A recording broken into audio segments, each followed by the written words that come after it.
Bon après-midi à tous les auditeurs de la radio de la Miss FM, fréquence modulaire 98.0. Bienvenue encore à ce programme d'enseignement de cet après-midi du lundi 13 septembre 2021. Comme vous le savez très bien déjà, nous avons notre cher panéliste, cher invité, le prédicateur Thierry Russophone qui sort de la Côte d'Ivoire et qui a tenu pendant plus d'une semaine dans cette radio pour étayer et éclairer sur le sujet qui fait confusion aujourd'hui entre la foi musulmane et la foi chrétienne. Aujourd'hui, ça ne serait pas question d'un débat, mais il serait toutefois question ici d'éclairer un peu l'antenne de beaucoup sur les divergences doctrinales de tout ce qui concerne les points de vue sur la foi, et nous pensons qu'il sera certainement à la hauteur. Donc nous allons sans plus tarder présenter notre enseignant de cet après-midi. Thierry, bonsoir. Oui, bonsoir monsieur le journaliste, bonsoir à tous nos éditeurs, bonsoir à tous ceux qui aiment la parole du Seigneur Jésus-Christ et qui aiment la vérité de Dieu. Amen. Voilà, je suis là en ce jour, moi c'est votre serviteur, le prédicateur Thierry le Russophone. Voilà, je suis accompagné de mon collaborateur dans le Seigneur, le frère Gueux du Mandé Basile, dit le Bombardier. Sans oublier nos deux experts, voilà, techniciens, oui, qui font vraiment un travail, qui abattent un travail remarquable et colossal dans le secret, dans l'ombre. Il s'agit là du frère Noé Zebois, voilà, notre frère Noé Zebois qui est l'infographe ivoiro-russe, donc l'infographe international, il faut le dire, et avec aussi lui son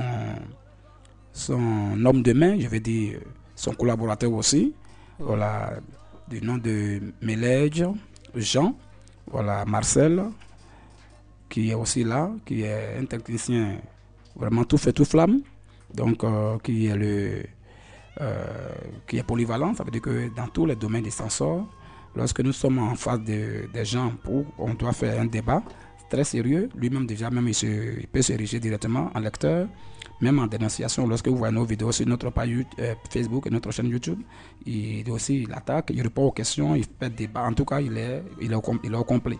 Et quand Dieu fait un don particulier à un frère, il faut bénir Dieu pour ça. Il ne faut pas être aigri et jaloux. Sinon, tu vas te cogner la tête au mur. Alors, donc, ainsi présenté, je rentre dans le vif du sujet. Ok, donc voici maintenant ce que nous devons dire d'abord pour commencer. Merci.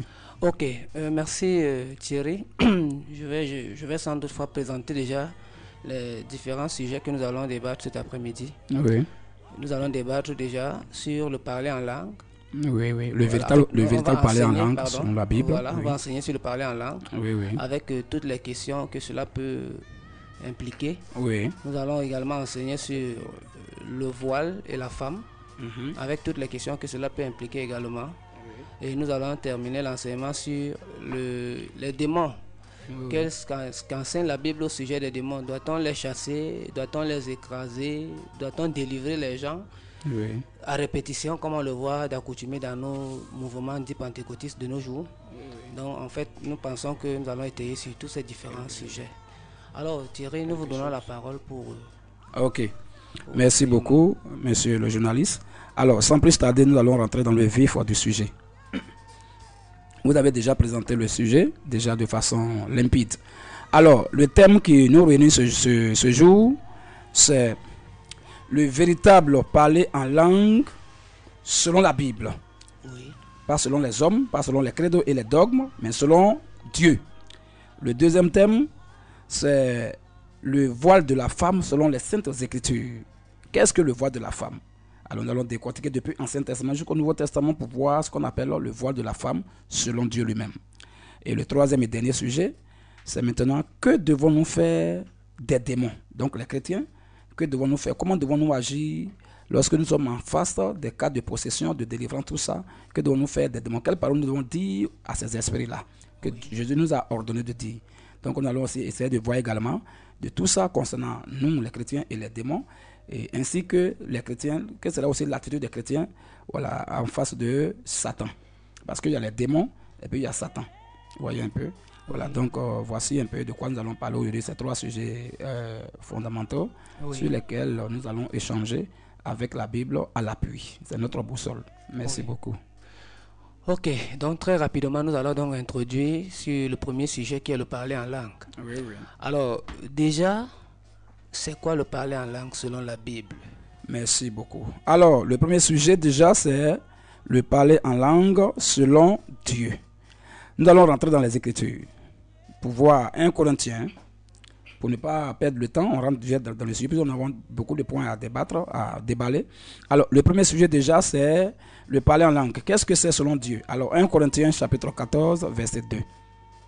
1 Corinthiens 14, 2. Oui. En effet, Celui qui parle en langue qui parle en langue, ne parle pas aux hommes, il ne parle pas aux humains. mais à Dieu.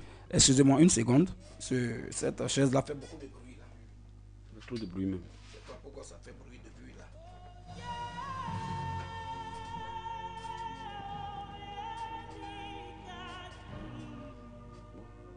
Ou bien c'est tout. Il y a un micro là-bas qui parle. Là. Si tu peux aller là.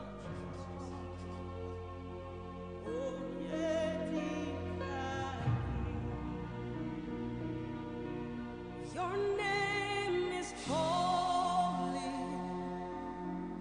Your name is mighty. Your name is powerful. You can do all things. Ok, donc, excusez-nous tout à l'heure. Voilà, c'était par rapport à la chaise là qui faisait beaucoup de bruit. Oh, les gens nous écoutent. Quand on parle, ça fait quand on parle là, vraiment, ça met aussi les mains, ceux qui nous écoutent mal à l'aise. Et ceux même qui nous voient, ça va, mais ceux qui nous écoutent à la radio, vous voyez que ça les met mal à l'aise. Voilà pourquoi j'ai changé de place. Alors, donc, nous allons commencer déjà. Le véritable parler en langue selon la Bible, c'est quoi? Alors, nous allons prendre 1 Corinthiens chapitre 14, verset 2. 1 Corinthiens 14, 2. Oui. En effet, celui qui parle en langue celui qui parle en langue, ne parle pas aux hommes, il ne parle pas aux hommes, Mais il ne s'adresse pas aux humains, mais à Dieu. mais c'est à Dieu. Car Parce que personne ne le comprend. personne ne le comprend. Et c'est un esprit qui dit des mystères. Et c'est en esprit qu'il dit des mystères. Vous voyez déjà. Donc quand tu parles en langue, on dit ce que tu dis, la personne sur la terre ne te comprend. C'est une langue spirituelle, ce n'est pas une langue terrestre. Donc ça sort ça va au-delà du commun des mortels. Alors, quelle est la procédure maintenant? Parce que lorsque Dieu donne, il dit quelque chose, quand même, il ne laisse pas ses enfants dans la confusion. Il dit quelque chose quand même avec précision pour que nous ne soyons pas confus, pour que nous soyons vraiment éclairés et que nous parlions avec conviction. Alors dans le même chapitre, nous partons maintenant au verset 7. 1 Corinthiens 14, 7. 7 à 9, oui. Si les objets inanimés Alors, Paul, pour nous faire comprendre mieux comment le parler en langue doit se faire, il prend un exemple sur la terre, un exemple terrestre. Il prend un exemple sur les instruments de musique. Il dit, si les objets qui n'ont pas de vie, qui n'ont pas l'esprit en eux, inanimés qui rendent un son, comme une flûte, comme une harpe, ne rendent pas des sons distincts, ne rendent pas des sons intelligents et des sons intelligibles. Comment reconnaîtra-t-on ce qui est joué sur la flûte? Comment on va reconnaître, on va distinguer le ton de la flûte ou sur la harpe, ou bien le son qui sort sur la harpe? Et si la trompette rend un son confus, si la trompette rend un son qui est mélangé, qui est confus, qui se préparera au combat? Qui va s'apprêter pour aller au combat? Parce que pour la bataille, il y a un son. Quand c'est lancé, on sait qu'on doit aller attaquer. Il y a un son, quand c'est lancé, on doit aller au repos. Il y a un son, quand c'est lancé, alors on doit cesser le combat. Alors, si tout est mélangé comme ça, qui va s'apprêter pour aller au combat? Ça devient une cacophonie, une confusion confuse et chaotique. Et là, c'est dangereux. Et là, ce n'est pas Dieu qui agit comme ça. Il y a une assemblée qui opère comme ça, c'est vrai que c'est une assemblée, oui. Mais est-ce que cette assemblée vient de Dieu? Si oui, elle doit faire ce que la Bible a dit. Continue un peu.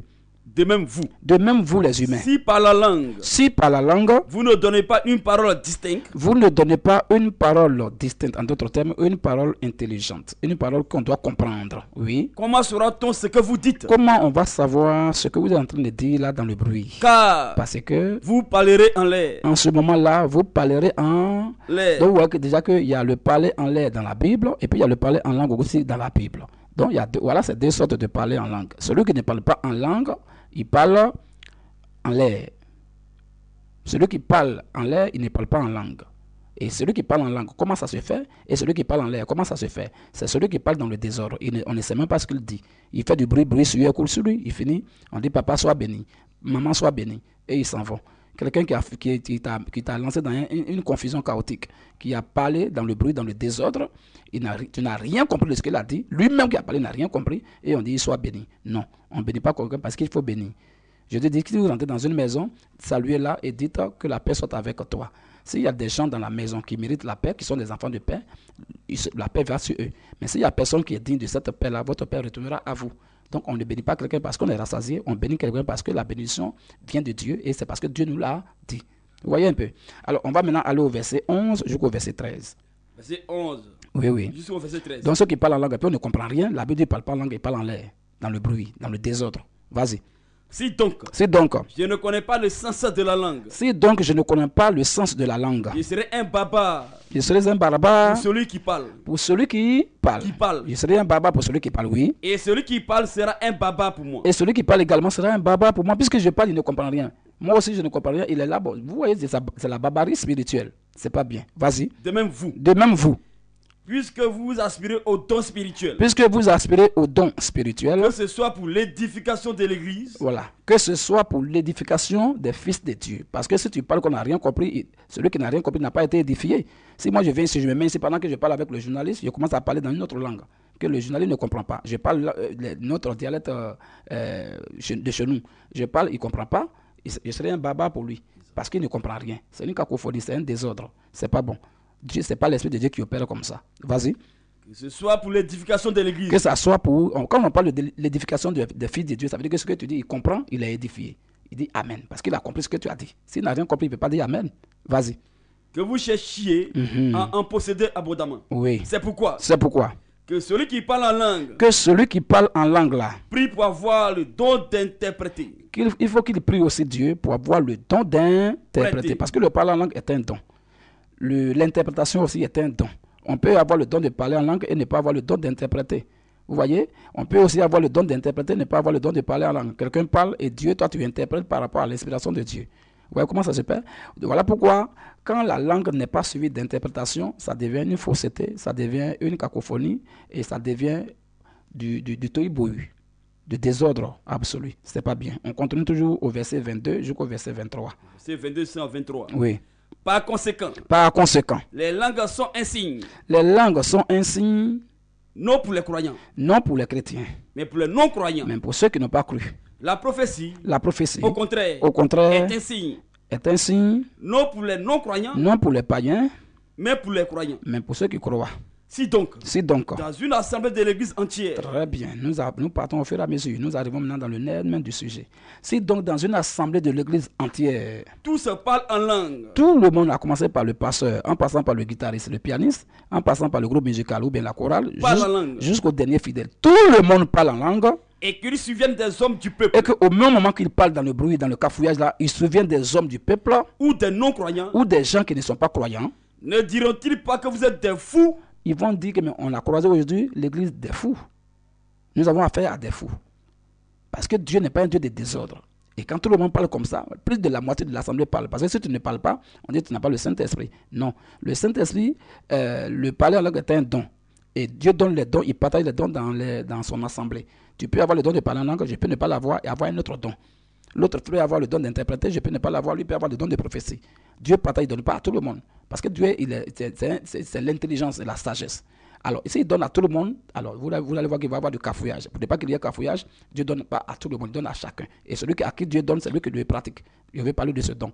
Mais eux, aujourd'hui, dans des assemblées qu'on voit aujourd'hui qui poussent comme des champignons partis, ministère par-ci, ministère par-là, ministère de flambeau de feu, explosion de foi, ministère de prends pour toi, viens recueillir pour toi, ministère tu as reçu pour toi, tous ces ministères-là, c'est la cacophonie là-bas. Tout le monde parle en langue. Mais si vous toujours parlez en langue, ça veut dire que Dieu a donné le parler en langue à tous les membres de cette assemblée? Non. C'est une confusion parce que les gens ne veulent pas être frustrés. Puisqu'ils savent que les gens l'écoutent. Son voisin qui est d'à côté parle en langue. Lui, l'autre qui est à côté aussi, il parle en langue. Donc à droite, à gauche, les deux parlent en langue. Lui, au milieu, il ne parle pas en langue.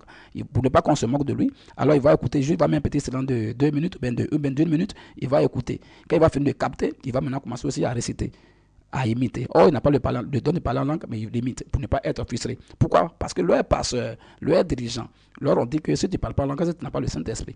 C'est faux. C'est une fausse doctrine, c'est un enseignement qui ne vient pas de Dieu.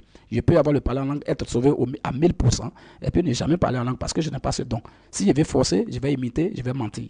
Vous voyez comment les gens font la cacophonie, le désordre dans les assemblées. Ça prouve que vraiment ces assemblées-là ne sont pas inspirées par le Saint-Esprit. Nous allons toujours continuer. Verset 26 maintenant au verset 26 à 33. Que fait donc? Voilà. Une question fondamentale est posée maintenant. Voilà ce que Dieu dit, on ne doit pas faire. Qu'est-ce qu'on doit faire maintenant? Que fait donc, frère? Que fait donc, frère? Lorsque vous vous assemblez. Lorsque vous vous assemblez. Les uns ou les autres parmi vous ont-ils un cantique? Les uns ou les autres parmi vous ont-ils un cantique? Une instruction? Ou bien un enseignement? Une révélation? Ou bien une révélation? Une langue? Ou bien une langue? Qu'est-ce qui va suivre maintenant? Une interprétation? La langue est toujours suivie d'interprétation. Dans la nomenclature, voilà, des expositions des dons. Voilà ce que Dieu dit. Une langue, en d'autres termes, virgule, une interprétation. C'est-à-dire que toute langue doit être suivie, tout parler en langue doit être suivi obligatoirement et impérativement de l'interprétation. Vas-y. Une langue, une interprétation. Une interprétation. Que tout se fasse pour l'édification. Que tout se fasse pour l'édification. En est-il qui parle en langue? En est-il parmi vous qui parle en langue? Que deux. On n'a pas dit tout le monde. Que non. deux. On dit en est-il parmi le peuple de Dieu qui parle en langue? Donc ceux qui ont le don, qui parlent en langue. Oui. Que deux. Que deux. Ou trois. Ou trois. Au plus. Au plus. Parle. Alors, voilà ce que la Bible dit. S'il y a des gens là-bas parmi vous qui ont le don de parler en langue, la Bible dit que 2 ou 3 au maximum. Quand on dit au plus, ça veut dire au maximum. Ça veut dire que c'est le paroxysme. Le paroxysme, ça veut dire en d'autres termes ici, s'il y a plus de 3 personnes qui parlent en langue dans une assemblée, cette assemblée est sous l'influence des démons. S'il y a plus de 3 personnes qui parlent en langue dans une assemblée, cette assemblée est sous l'influence des démons. Voilà ce que la Bible dit. Quand la Bible dit au maximum, que 2 ou 3 au plus parlent. Maintenant, chacun à son tour. Et Dieu précise encore, une précision de taille, Dieu dit que les 3 même qui doivent parler en langue là ne parlent pas à la fois. Chacun à son tour. Chacun à son tour. C'est-à-dire que pendant que monsieur Kone, ou même le frère Kone est en train de parler en langue, le frère Ali et le frère Sheikh, qui tous deux ont aussi le don de parler en langue, eux ils se taisent. Parce que le frère est en train de parler, la Bible dit que l'esprit des prophètes est soumis aux prophètes. Pendant que lui, l'autre est en train de parler, l'autre là, il reste tranquille, parce que c'est Dieu qui est en train de transmettre, qui est en train de nous faire voir quelque chose. Alors il y a le silence de ces métiers. Quand le frère Kone va finir de parler, il faut que celui qui a le don d'interpréter interprète pour qu'on soit édifié, pour qu'on comprenne et qu'on dise Amen. Après quoi, le frère Cheikh s'élève aussi, qui a le don de parler en langue, il commence à parler en langue. Toute l'église est dans le silence. Quand il finit de parler aussi, lui qui a le don d'interpréter, il interprète. Et après ça, lui qui a le don de parler en langue aussi, la troisième personne, je vais dire, à son tour aussi prend la parole. Vous voyez, voilà ce que la Bible dit. 3 personnes, que 2 ou 3 au plus parlent. Mais chacun à son tour. Vous voyez, donc Dieu n'est pas un Dieu de désordre. Est-ce que c'est ce qu'on voit aujourd'hui dans les congrégations qui sont partout à Yaoundé, partout à Douala, partout au Cameroun ici? Est-ce que c'est ce qu'on voit? Non. Quand on passe, même tu passes à côté, tu as l'impression que tu as affaire à un champ de riz où il y a les mangemelles qui groupent sur le riz et qui sont dans le bruit, dans la confusion, les cris partout. Non, ce n'est pas le fruit du Saint-Esprit ça. Et il transpire en criant pour montrer aux gens qu'il a le don du Saint-Esprit. C'est pas ça, c'est pas le don du Saint-Esprit. C'est un autre esprit qui est différent de celui du Saint-Esprit. C'est donc qui est différent du Saint-Esprit. Donc voici un peu. Maintenant on dit que 2 ou 3 au plus se parlent. Maintenant, chacun à son tour. Pas ensemble, mais chacun à son tour. Et que quelqu'un interprète. Et qu'obligatoirement quelqu'un interprète. S'il n'y a point d'interprète. Si tu as parlé, Dieu a coulé sur toi et qu'il n'y a pas d'interprète. Qu'on se taise dans l'église. Mon frère, tu es sous l'influence d'un esprit impur. Il faut te taire. Et qu'on parle à soi-même. Et que maintenant, tu parles à toi-même. Et à Dieu. Et à Dieu. Amen. Amen. Je pense que cela est tellement clair. On va continuer toujours dans le même verset, dans le même chapitre. Cela est tellement clair. Donc, on a déjà vu ici, Dieu nous a éclairé. Parce qu'il a dit que dans le livre de Ésaïe chapitre 45, verset 17, il dit, mon peuple ne sera jamais dans la confusion jusque dans l'éternité. Alors, si on voit aujourd'hui les églises qui sont dans la confusion, ces églises viennent-elles de Dieu? Non. Alors, on va lire le verset 39 jusqu'au verset 40. 2 versets seulement. Verset 39 à 40. Verset 39 à 40. Oui. Ainsi donc, frère, aspirez au don de prophétie. Aspirez au don de prophétie. Et n'empêchez pas de parler en langue. Mais que tout se fasse avec bienséance. Que tout se fasse avec bienséance. Et avec ordre. Et en ordre. Parce que Dieu est un Dieu d'ordre. Est-ce que ce que les gens font aujourd'hui dans leur congrégation, est-ce que cela est fait selon la bienséance et selon l'ordre? Non. Si c'est selon le désordre, ce n'est pas Dieu. On va terminer maintenant par le dernier verset de même chapitre 37, maintenant 38. Verset 37. Oui. Si quelqu'un croit être prophète. Si quelqu'un, tout ce qu'on vient de dire maintenant là, il va maintenant s'adresser à tous ceux qui sont ici au Cameroun et à partir de là du monde entier. Si quelqu'un croit être prophète ou inspiré, ou bien il a le Saint-Esprit, qu'il reconnaisse que ce que je vous écris, que ce que l'apôtre Paul écrit ici là, est un commandement du Seigneur. Ce n'est pas le point de vue de Paul ni ses émotions, mais c'est un commandement reçu directement du Seigneur Jésus-Christ. Et si quelqu'un l'ignore, et si malgré ça, on a précisé comment le parler en langue doit se faire dans une assemblée, malgré toutes les explications, tous les détails et les versets, y compris les commentaires et les explications, si malgré ça les gens ne veulent pas comprendre et qu'ils disent eux ils s'en foutent, chez eux c'est chez eux, alors qu'il ignore. Il faut ignorer. L'enfer aussi est là pour abriter des gens, pour accueillir des gens qui ignorent ce qui vient de Dieu. Parce que l'enfer est une cité, n'oubliez pas, c'est une cité. Donc ça a besoin aussi de beaucoup de citoyens. De beaucoup de citoyens qui ignorent ce qui vient de Dieu.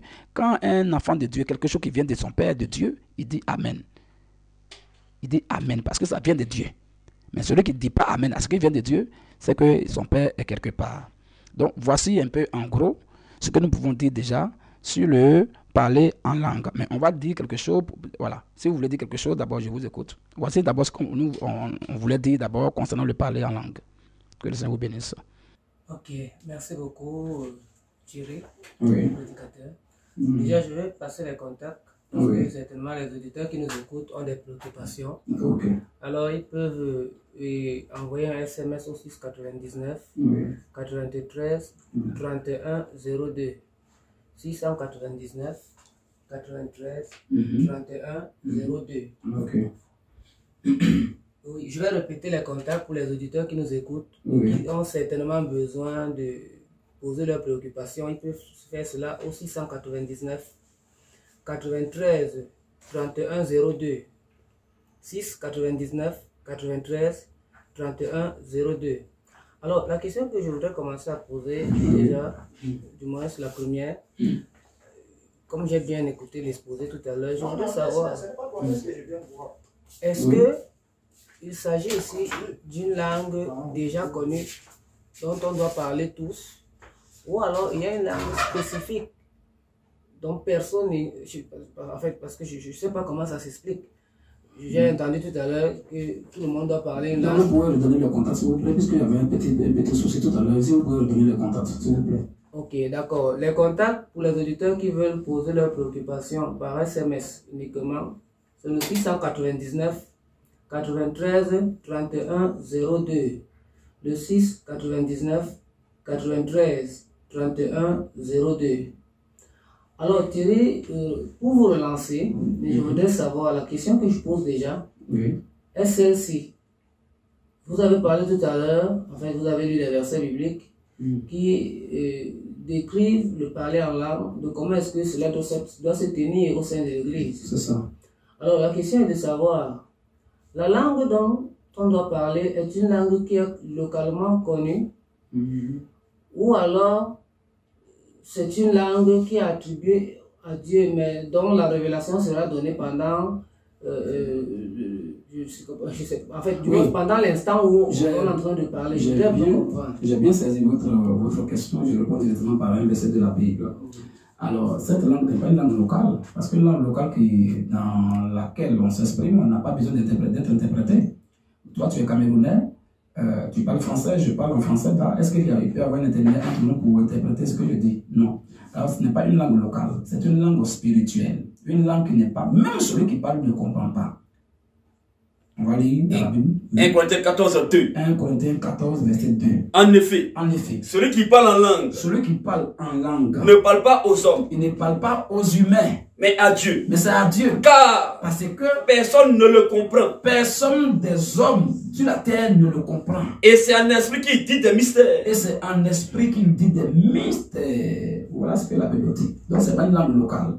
Ce n'est pas une langue domaine de la terre qui est parlée sur la terre ici. Non. C'est une langue qui vient spontanément à celui qui a le don de parler en langue. Et maintenant, quand il finit de parler, pour que tout le monde soit édifié, il faut celui qui a le don d'interpréter Si nous sommes en France, si nous sommes dans un pays francophone, ou bien dans un pays anglophone, ou bien dans un pays en Asie, là-bas, je vais parler ou en Chine, alors celui qui a parlé en langue, la langue dans laquelle il vient de s'exprimer là n'est même pas le chinois. Alors quand il va finir maintenant de parler en langue, celui qui a le don d'interpréter va maintenant prendre la parole et il va interpréter en chinois. Pour que les Chinois qui sont là soient édifiés. Or, on ne peut pas être édifié si on n'a pas compris au préalable ce que tu as dit. Pour être édifié, d'abord que je comprenne ce que tu as dit, pour que je dise Amen. Vous voyez, donc ce n'est pas une langue locale, c'est une langue qui n'est même pas sur la terre ici. Ça vient spontanément sur la personne qui a le temps de parler en langue. Et en même temps aussi, la révélation vient sur... En fait, c'est celui qui va aussi travailler. Merci. C'est celui qui a le don d'interpréter automatiquement. Puisque ce que Dieu devait dire ce jour-là, lui-même qui interprète, c'est parce que Dieu doit dire. Dieu ne l'a pas appelé à la veille pour dire, bon, dimanche demain, voilà ce que je vais dire. Non, c'est de façon spontanée aussi que lui aussi, il commence à interpréter sur le champ. Oui. Voilà, sur le champ, tout d'un coup, laisse-le finir de parler, il peut y avoir peut-être un silence de 5 secondes, même de 10 secondes, ça dépend de Dieu. En même temps, l'autre commence à parler aussi. Lui, il n'avait pas prévu ça, mais c'est de façon spontanée, ça tombe sur lui. Pourquoi? Parce qu'il a ce don-là. Oui. Voilà. Donc, voici qui est clair. Et si vous me permettez, je vais préciser, je vais faire une précision de taille, parce que les gens confondent le parler en langue et le parler en d'autres langues. Les gens confondent le parler en langue et le parler en d'autres langues. Voilà pourquoi quand on parle de parler en langue, si vous voyez que langue est au singulier, c'est une seule langue spirituelle qu'on appelle le parler en langue, qui n'est même pas parlé sur la terre, qui n'est pas la langue qui est parlée sur la terre des humains. Alors, lorsque d'autres personnes, quand tu parles, ils vont prendre des questions parce qu'on a déjà croisé ces genres de personnes et ces genres de questions sont plusieurs fois sorties publiquement. Lorsque nous évangélisons de façon publique, on dit non, mais ce que vous dites là, tu dis que le parler en langue là, c'est une seule personne qui parle. Deux personnes, trois personnes ne peuvent pas parler en langue à la fois. C'est pas moi qui le dis, on a lu les versets bibliques. Et ils disent maintenant, même à la Pentecôte, dans Actes chapitre 2, lorsque le Saint-Esprit est descendu, les gens ont parlé en langue, ils étaient nombreux. Ils étaient nombreux, ils ont dit non, c'est faux. On va voir ce qui s'est passé à la Pentecôte, ce n'est pas le parler en langue là-bas. Alors, Acte 2, verset 1. Verset 1er. Oui. Le jour de la Pentecôte. Le jour de la Pentecôte. Ils étaient tous ensemble dans le même lieu. Verset 1 jusqu'au verset 11. On va aller doucement. Ils vont voir la différence entre le parler en langue et le parler en d'autres langues. C'est différent. Vas-y. Ils étaient tous ensemble dans le même lieu. Le jour de la Pentecôte. Quand on dit le jour de la Pentecôte, ce n'est pas l'église pentecôtiste là. Voilà. Ce n'est pas un mouvement, mais c'est la vie de Dieu pour la première fois qu'il descend pour rentrer dans ses enfants. Le 50e jour après la résurrection de Jésus et le 10e jour après sa montée. Et quand Jésus est mort, qu'il est ressuscité, il a fait 40 jours selon Acte 1, verset 3. Il a fait 40 jours sur la terre avec ses apôtres, se montrant à eux, leur parlant des choses concernant le royaume. Et après les 40 jours, maintenant, il est monté. Il a dit, je vais. Mais vous, dans peu de jours, vous allez recevoir le Saint-Esprit. Et quand il est monté, c'est le 10e jour de sa montée, donc après sa montée, même le 50e jour après sa résurrection. C'est ce qu'on appelle Pentecôte, 50e. Pentecôte. Ce n'est pas un mouvement sur la terre, mais c'est pour la première fois la vie de Dieu. Donc 50e jour après la résurrection de Jésus. C'est ce qu'on appelle le jour de la Pentecôte. Vas-y. Le jour de la Pentecôte. Le 50e jour après la résurrection de Jésus. Ils étaient tous ensemble dans le même lieu. Ils étaient tous ensemble dans le même lieu. Tout à coup. Tout d'un coup. Il vient du ciel un bruit comme celui d'un vent impétueux. Il vient du ciel. Un bruit comme celui d'un vent impétueux. Et il remplit toute la maison où ils étaient assis. Le vent n'a soufflé ce jour-là nulle part en Israël. C'est uniquement là où les enfants de Dieu sont à la chambre haute. C'est là que ce vent a soufflé. Voilà pourquoi Jésus dit, là où deux ou trois sont ensemblés en mon nom, je suis au milieu d'eux. Il n'a pas dit, là où deux ou trois sont ensemblés, je suis au milieu d'eux. Oui, il y a une nuance, mais il y a une petite différence. Vous voyez, il a dit, là où deux ou trois sont ensemblés en mon nom. C'est quand tu es ensemblé en son nom qu'il est là. Mais si les hommes politiques sont ensemblés, au nom de leur politique, il n'est pas là-bas, puisque ce n'est pas en son nom. Si les gens sont ensemblés pour faire leur coup bas, qui ne concerne pas Dieu, il ne peut pas être là-bas. C'est quand tu es ensemble autour de sa parole, autour de sa doctrine, c'est là qu'il est là. Ça, c'est une précision de taille. Voilà pourquoi ce vent a soufflé. Oh, il y avait plusieurs adorateurs en Israël ce même jour-là. Il y avait les pharisiens, il y avait les hérodiens, il y avait les scribes, il y avait les sadducéens, ils étaient nombreux là-bas. Mais ce jour-là, le vent a soufflé uniquement dans la maison où les apôtres étaient. Quel vent qui vient souffler dans une maison, frère? Ça ce n'est pas un vent ordinaire. Quel vent qui vient souffler dans la maison? Ça ne joue pas dehors, ça ne souffle nulle part dehors, ni dans la ville, mais dans une maison. C'est quel vent ça? Alors continue un peu. Tout à coup, il vient du ciel. Il vient du ciel. Un bruit comme celui d'un vent impétueux. Un bruit comme celui d'un vent impétueux. Et il remplit toute la maison où ils étaient assis. Et il remplit toute la maison où ils étaient assis. des langues semblables à des langues de feu. Semblables à des langues de feu. Leur apparu séparées les unes des autres. Voilà, vous voyez, on dit les langues semblables à des langues de feu. C'est pas le feu. Vous voyez, le Saint-Esprit est effectué par le feu. Quand on dit que tout homme sera salé de feu, il faut comprendre d'abord quel est le rôle premier du feu. Le rôle du feu, c'est de brûler ou bien de consumer. Vous voyez un peu, voilà pourquoi dans l'Exode 3, à partir du verset 1 jusqu'au verset 5, là-bas, surtout le verset 5, Moïse a vu un buisson qui était tout en feu, mais sur le buisson ne se consumait pas. Ce qui l'a étonné. Parce que normalement, quand le buisson brûle, ça devait se consumer. Mais il brûle et il ne se consume pas. Moïse est étonné. C'était un feu. Ce qui était là-bas, c'était Dieu qui se manifestait. Notre Dieu était un feu dévorant. Donc, elle dit, tout homme sera salué de feu. Ce n'est pas tous les autres de la terre. C'est tous ses fils, tous ses enfants. Celui qui n'a pas laissé de Christ ne lui appartient pas. Dieu va donner son Saint-Esprit à tous ses enfants avant leur mort. C'est de ça qu'il s'agit. Et d'autre part, on peut expliquer aussi de façon superficielle que là, c'est le feu des épreuves sur la terre. Parce que sur la terre, il a dit que l'homme aussi va être prouvé. Comme le l'or qui est éprouvé par le feu pour être pur. Vous voyez un peu? Donc, tu vas passer par là. Je l'ai dit, celui qui veut, mais celui qui prend sa croix, la croix, c'est pas boire un morceau de bois qu'on met au cou. Mais la croix, c'est le symbolisme de la souffrance, des difficultés, des douleurs, des épreuves. Parce que Jésus, pendant la croix, il ne mangeait pas les gras. Il ne mangeait pas la prune là-bas. Il ne mangeait pas goyave. Mais il souffrait. Donc la croix veut dire la souffrance. Donc celui qui veut me sauver, il n'a qu'à s'apprêter à souffrir. Donc voilà un peu. Ça ne peut même pas parler de l'enfer. Tout homme sera salé de feu de Marc 9, verset 49, ne peut pas parler de l'enfer. Parce que le feu ne sale pas, mais le feu brûle. On n'a pas dit tout homme sera brûlé de feu. Non, tout homme sera salé de feu. Vous voyez un peu? C'est ça. Or, le sel en question, il dit que c'est nous qui devons avoir le sel pour avoir la saveur encore. Ça veut dire quoi alors? Nous devons avoir le Saint-Esprit pour éclairer le monde.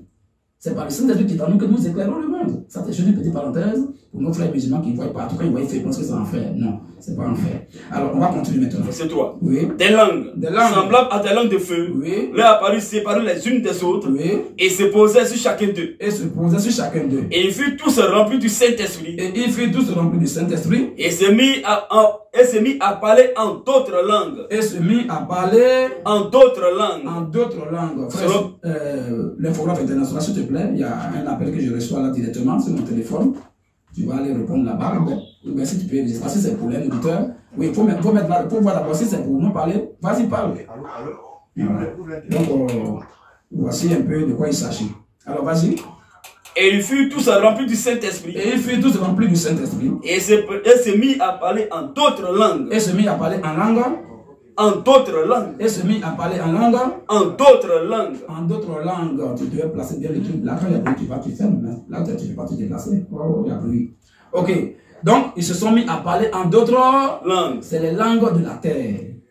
Tu comprends, monsieur le journaliste? C'est les langues de la terre. On n'a pas dit qu'ils ont parlé en langue. On dit qu'ils ont parlé en d'autres langues.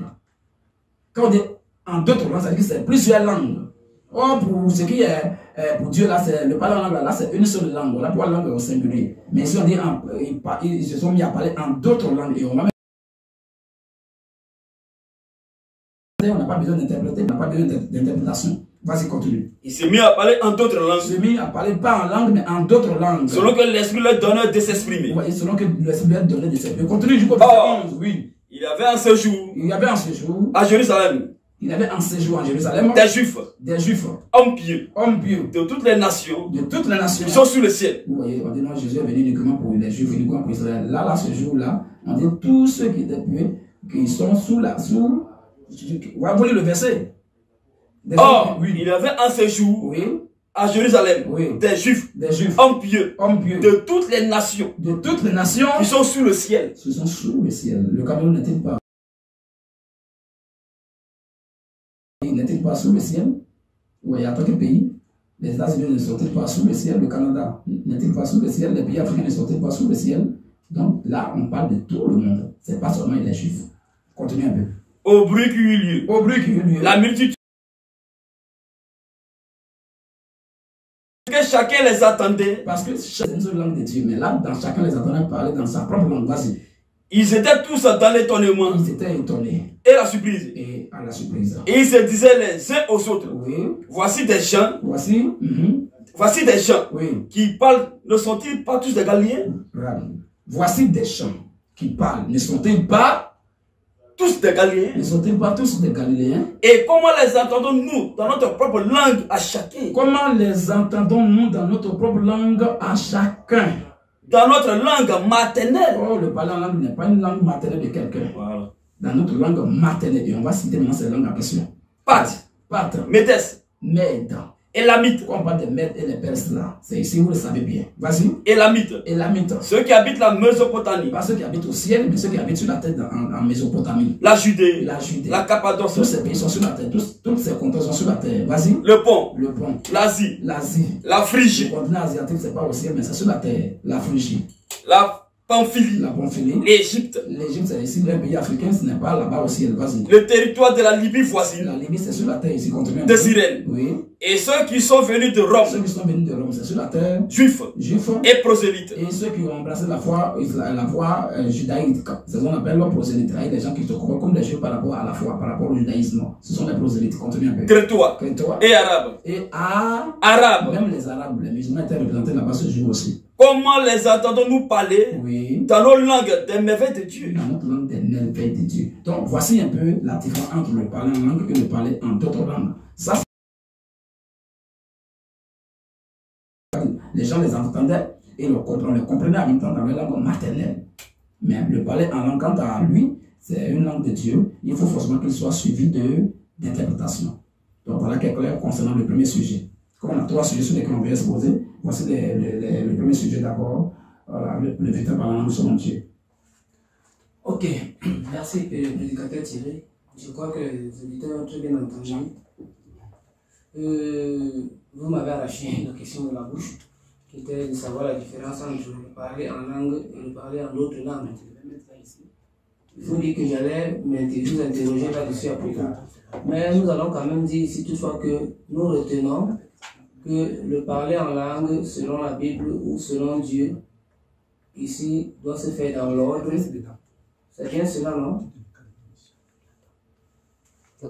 Oui, nous allons retenir simplement ici que le parler en langue selon la Bible nécessite l'ordre et des autres qui sont à l'écoute, ou alors celui qui parle en langue doit être interprété par quelqu'un